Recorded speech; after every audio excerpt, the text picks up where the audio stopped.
Bacteria are everywhere. They're on your phone, keyboard, and any other electronic devices.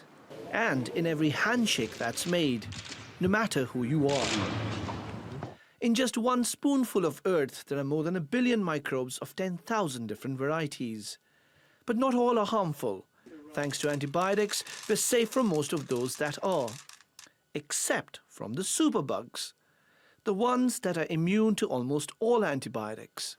Just a few hours ago, the Department of Defense released information about a woman with no travel outside of the U.S., who is the first documented human case in the United States of having a urinary tract infection or any infection with an organism resistant to every antibiotic, including the last one we had, colistin. It was an old antibiotic, but it was the only one left for what I've called nightmare bacteria. But where do superbugs come from, and why aren't the antibiotics working?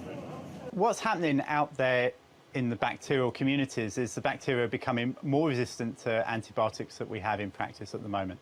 And the reason for that is we're using a lot of them, and bacteria don't want to be killed, so they're evolving.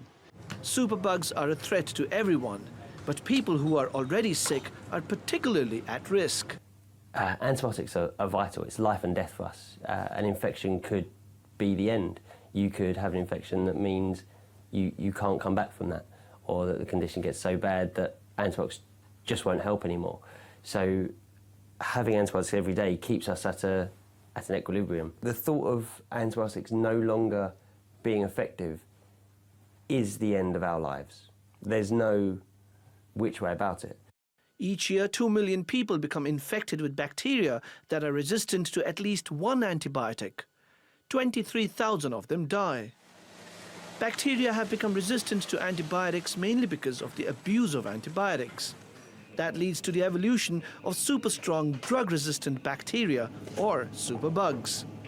Scientists are concerned about the abuse and proper regulation of antibiotics, both the ones taken by people and the ones in widespread use in livestock farming.